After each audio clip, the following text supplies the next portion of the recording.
Hi everyone, I'm Danny Moss, and I'm one of the co-instructors of Education 503, Advanced Planning in the Elementary Classroom, Part 2.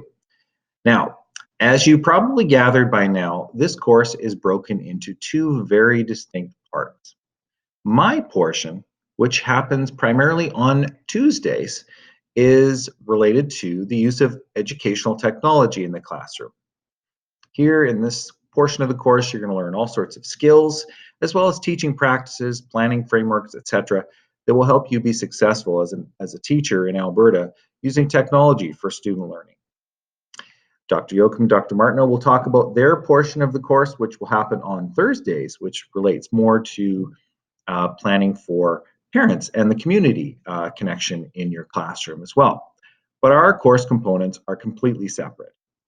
So I'm going to spend the next several minutes talking to you about my portion of the course, okay? I've got a little bit to cover here in this video. I'm going to give you a little overview of the course content. I'm going to talk to you a little bit in terms of how it's organized, because the majority of the following 12 weeks of this course will be online modules complete. These are not tremendous amount of work. Imagine the amount of work and time you would spend in a regular class on a particular day in a week, okay? As well, I'll also be with you 3 times face-to-face. So while 9 out of the 12 remaining weeks will be online modules, 3 out of those 12, including next week, including the following 2 weeks, in fact, I'll be with you face-to-face. I'll explain how all of this will work in terms of how the course grade comes about. I'll talk to you a little bit about my portion of the assignment, which will be in the form of participation tasks. I'll talk to you about that. And then I'll leave you with kind of how to get started, because being a digital course, for the most part, you're going to need access to some digital materials online. And I'll point you to where those are and how to find them, okay? Great. So we've got a wide range of topics here, and you can see in the course syllabus as well, this lines up. We've got all sorts of different topics related to the use of technology, anything from assessment to literacy to numeracy to connecting to some Alberta education documents related to student-centered learning with technology. I'm going to talk to you next week about some research effective teaching practices and how technology can help support those practices. So we've got lots of different topics we can cover, digital citizenship, etc. Lots of different topics we're going to cover in weeks 2 through 13. Now, as I mentioned to you, my portion of the course, we each have 30% worth of assignments, okay? Makes up 60% of your course, and I'll speak to you about my 30% in just a moment. The final exams were 35%, and there'll be a Part A and a Part B with my component, as well as Dr. Yoakum, Dr. Martineau's component. And then finally, you've got a 5% professional performance grade, which I believe you're familiar with. So let's focus on my 6 participation tasks, okay? Over the next 8 weeks after this week, you're going to be guided to a website that I've created. And there's a short URL to get there, bit.ly/EdTech EDUC 503. But don't worry, I've got these links everywhere. I've got them in CCMS. I've got them in this presentation's slide presentation. I'll give them to you when we're face-to-face next week, so you'll have them, no problem.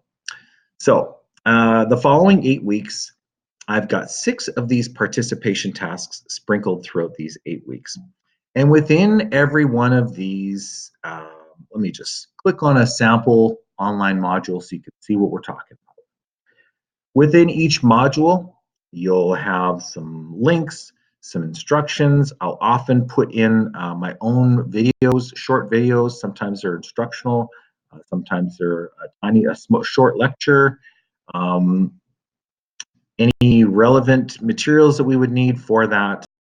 And then if there is a participation task that week, you would be given at the bottom of that module the instructions, as well as the grading criteria. Okay, so as I mentioned, there are 8 of those uh, sort of online modules here. So that would take us to the end of week 9, okay, in this course. The final 3 weeks, because there is a week 10, I believe, we don't have regular class. I think there's something else going on at Concordia that week that you'll need to be involved in. But the final 3 weeks, weeks 11, 12, and 13, you'll find all the links to the materials on CCMS. And there's a reason for that, which I'll explain in a moment. But let's get into these 6 participation tasks, each worth 5%. Let me just jump in here. Okay, so within those following 8 weeks, I've got 6 participation tasks. And these tasks are primarily skill-based tasks. In other words, you'll be taught how to do some particular technology skills, and then you'll be asked to submit something proving your proficiency with these skills. It's not as hard as it sounds. Please trust me when I say this. You're very capable of getting a full 30% if you want to. And when I do have a week with a participation task, I try to make the grading extremely simple. Let's go to week 3, which is when your first participation task will be. By the way, weeks 2 and 3 will both be face-to-face with me on the Tuesday during your regularly scheduled class time. I'll come back to that as well. So we will go through on week 3 some hands-on activities. We'll be doing some cool stuff with Google Slides. We'll be doing some coding with some bits. It's going to be a lot more fun than it may sound like to you. Trust me on that one. But I want to get down to how these things are graded, okay? So how it works in a nutshell is this. I have a base set of expectations for what I'd like you to demonstrate proficiency in, okay? And if you meet that base level of expectation, that minimum level of expectation, you get a 4 out of 5. Make sense? Now, if you'd like a 5 out of 5, it shows you here all of what extra you would need to do to get the 5 out of 5. If there are some problems or some glitches with what you've submitted for your base level of work, then you might get less than 4 out of 5. Okay, so I've put that there as well. So to reiterate that again, if you meet the minimum baseline level of expectation to submit something, you will get a 4 out of 5 on each of those participation tasks. And if that's what you'd like to do, that's cool. It's totally up to you. If you'd like to go a little bit further and challenge yourself a bit more, do a tiny bit more work, and you complete all the criteria out of in the far right column here, you'll get a 5 out of 5. Okay, simple as that. So 6 tasks, maximum of 5 out of 5 marks for each of them.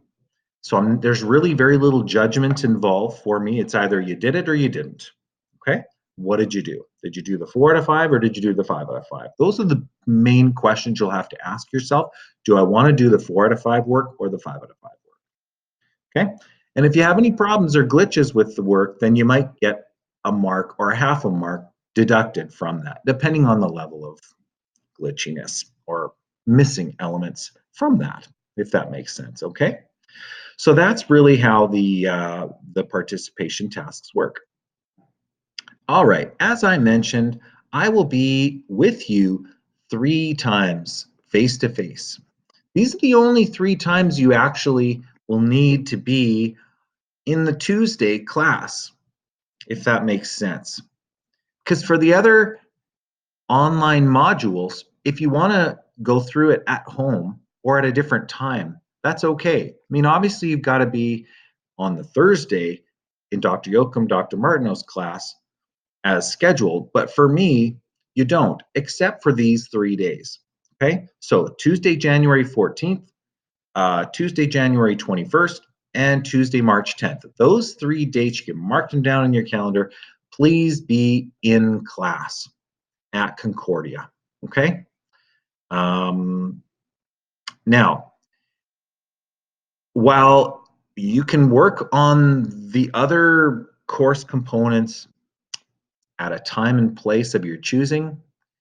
For the most part, I mean, I do have some deadlines for the participation tasks, which is in the syllabus. Some people choose to come anyways, even though I won't be there in the classroom. Some people choose to come to class time anyways, and they work collaboratively as a group, and they work with each other and they help sort out some of the technical glitchiness, or they work through some of the modules together. If you want to do that, great. Class will be open. There's nothing else scheduled in there. I just won't be there. Now, I want to be reachable for you when you need me. And so in the syllabus, you'll also see not only my email address, but you'll see my cell phone number. So if you need to text me, or you need to phone me, or you want to email me, no problem. I want to be reachable. Let's try for 7:30ish a.m. up till maybe 10 p.m. Let's try to work within those hours if you can to reach me. And if you do text me, just tell me who you are, because I'll just see a phone number and I won't know who it is. Okay, so just tell me who you are and what you need. And if you ever need me to arrange a time to come and meet with you face to face at Concordia, I will do my absolute best to come and accommodate that, because I know you deserve to be able to see me when you need to see me. Okay, so show up next Tuesday. You may have some more questions about the participation tasks. You may have some more questions about the final. You can ask those questions there. But in a nutshell, how do you get started from here? Well, I've got a link here in these slides to our CCMS. While the first, 8 or 9 weeks of this course, as I mentioned, I've got a different Google site, a website created that houses most of the components. I have put in every week on CCMS, I've cross-linked it to for example, here is week 2, and I've given some links to the Google site where the associated classwork would be.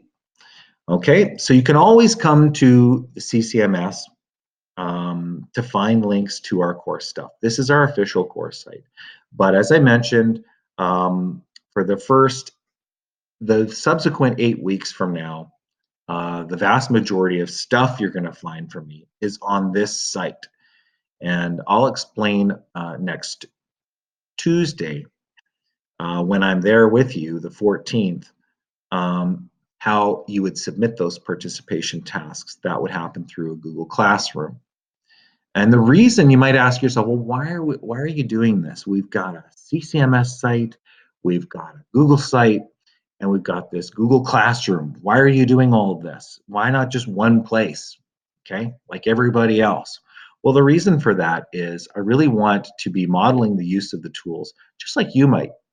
And the vast majority of Alberta school boards are using Google for Education tools, and you will have access to Google Sites, and so you'll be able to see an example of the capabilities of this tool. In fact, some of your participation tasks will involve Google Sites, as well as the use of Google Classroom as a mechanism to share back and forth information and assignments. Okay, so that's why I've done it.